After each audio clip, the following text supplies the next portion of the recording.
Teman-teman sekalian, Assalamualaikum warahmatullahi wabarakatuh. Selamat datang di Madap Dampar Channel. Kalau video ini bermanfaat buat kamu jangan lupa subscribe, share dan like, tapi kalau tidak bermanfaat skip aja teman-teman. Dalam lautan pemikiran Islam, nama Imam Al-Ghazali bersinar laksana bintang penunjuk arah. Ia bukan hanya seorang ulama besar, tetapi juga seorang filsuf, sufi, dan mujadid pembaru dalam sejarah peradaban Islam. Pemikirannya telah mengubah arah dunia keilmuan Islam, terutama dalam hal hubungan antara akal dan wahyu.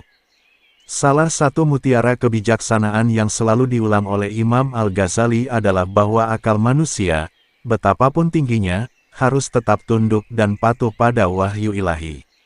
Dalam bukunya yang terkenal Ihya Ulum al-Din, Al-Ghazali tidak henti-hentinya mengingatkan bahwa akal bukanlah sumber kebenaran tertinggi. Kebenaran sejati datang dari Allah melalui wahyu.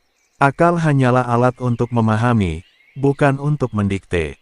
Akal adalah cahaya, wahyu adalah matahari. Imam Al-Ghazali memisalkan akal sebagai cahaya lentera yang kecil. Ia bisa menerangi langkah manusia dalam kegelapan, tetapi jika matahari telah terbit, lentera itu tak lagi diperlukan. Wahyu adalah matahari kebenaran. Ia terang, pasti, dan membimbing manusia tanpa keraguan. Bagi Al-Ghazali, akal tanpa wahyu ibarat perahu tanpa kompas. Mungkin bisa berlayar, tetapi tidak tahu kemana arah yang benar. Akal bisa menimbang mana yang baik dan buruk dalam kadar tertentu, namun ketika menyentuh perkara gaib, seperti akhirat, surga, neraka, dan takdir, akal tak lagi sanggup menjangkaunya. Disinilah wahyu mengambil alih. Ia berkata dalam risalahnya, Al-Munshis min Ad-Dalal penyelamat dari kesesatan, bahwa pengalaman hidupnya membawanya menyadari betapa rapuhnya akal bila dijadikan satu-satunya penentu kebenaran. Dalam pencariannya yang panjang dari ilmu kalam, filsafat, hingga tasawuf, ia sampai pada satu kesimpulan, kebenaran mutlak hanya ada pada wahyu Allah, sedangkan akal harus berserah diri di hadapannya. Kesombongan akal, akar segala penyimpangan.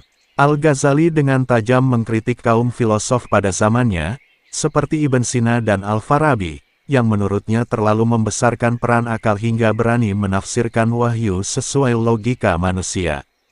Ia menyebut mereka terjatuh dalam zandakah, kekacauan dalam pemikiran karena menempatkan akal sebagai hakim atas teks wahyu. Betapa sering manusia tergelincir karena merasa dirinya paling tahu. Ia menyangka dengan membaca buku-buku filsafat dan logika, ia sudah menguasai kebenaran. Padahal, kebenaran sejati bukanlah apa yang dipikirkan manusia, tetapi apa yang telah diturunkan oleh Tuhan semesta alam. Barang siapa menjadikan akalnya sebagai Tuhan, maka sesungguhnya ia telah tersesat dari jalan petunjuk, tulis Al-Ghazali. Akal itu ibarat seorang menteri yang bijak, tetapi sang raja adalah wahyu. Jika menteri tunduk kepada raja, maka negara akan selamat. Jika menteri memberontak, maka kehancuran menanti. Akal yang merendah, jalan menuju hidayah. Bagi Al-Ghazali, akal bukanlah musuh agama. Ia justru memuliakan akal sebagai anugerah besar dari Allah. Namun, kemuliaan akal terletak pada kerendahannya di hadapan wahyu. Ketika akal merendah, ia justru naik derajat.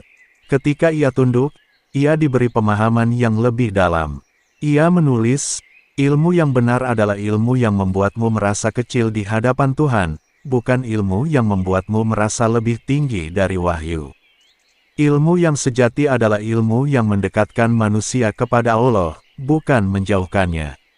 Dalam banyak kesempatan, Al-Ghazali menegaskan bahwa hidayah tidak diberikan kepada orang yang sombong dengan akalnya. Sebaliknya, ia diberikan kepada mereka yang rendah hati dan mengakui keterbatasannya.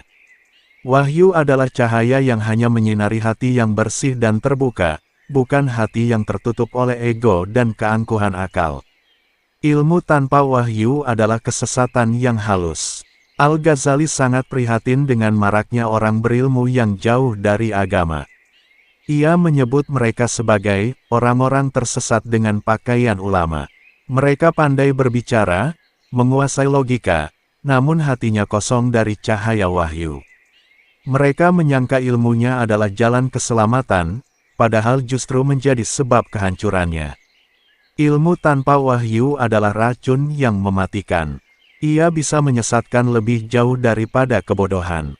Sebab orang bodoh masih mungkin belajar, tapi orang berilmu yang sombong sulit menerima kebenaran. Ilmu yang tidak membimbingmu pada ketaatan, maka itu bukanlah ilmu yang berkah, tulis Al-Ghazali. Dalam Ihya, beliau mengisahkan banyak orang yang pada mulanya berilmu, tetapi karena tidak menyandarkan ilmunya pada wahyu, akhirnya terjerumus dalam bid'ah, kekufuran, bahkan kesesatan yang nyata. Mereka menggunakan akalnya untuk meruntuhkan syariat, mengolok-olok hukum Allah, dan meremehkan para ulama salaf. Contoh nyata dalam kehidupan, mari kita bayangkan seorang dokter hebat, ahli dalam bidang kedokteran, tetapi ia menolak anjuran Al-Quran tentang makanan halal dan haram. Ia mengatakan, yang penting higienis, tidak masalah babi atau anjing. Padahal akalnya telah gagal memahami bahwa perintah Allah bukan hanya soal kesehatan jasmani, tapi juga kesucian rohani. Atau seorang ekonom yang ahli dalam pasar bebas, namun menolak larangan riba. Ia berdalih bahwa bunga bank adalah kebutuhan zaman modern. Ia tidak sadar bahwa akalnya telah membawanya menolak hukum Allah hanya karena logika manusia. Imam Al-Ghazali sangat tegas, akal yang tidak bersandar pada wahyu akan menjustifikasi kebatilan dan menganggapnya sebagai kebaikan. Ia akan mengaburkan batas antara yang hak dan yang batil. Keseimbangan yang menyelamatkan. Bukan berarti Al-Ghazali memusuhi akal. Ia justru menghargainya dengan sangat tinggi. Namun, ia mengajarkan keseimbangan yang selamat, akal berfungsi sebagai pembantu, bukan penguasa, sebagai penerang jalan, bukan penentu arah. Ia menulis, syariat adalah pondasi, akal adalah bangunan. Tanpa pondasi, bangunan akan runtuh. Dan tanpa bangunan, pondasi tak berguna. Inilah harmoni antara iman dan ilmu. Di dalamnya ada kemuliaan manusia dan kebesaran Tuhan. Imam Al-Ghazali juga menekankan bahwa akal yang tunduk pada wahyu akan lebih kuat, lebih tajam, dan lebih jernih. Wahyu tidak mematikan akal, justru menyucikannya dari hawa nafsu dan syahwat yang menyesatkan. Penutup, jalan keselamatan dalam tunduk. Di akhir hayatnya, Imam Al-Ghazali hidup dalam kesuhudan. Ia meninggalkan kedudukan dan jabatan untuk mencari cahaya wahyu.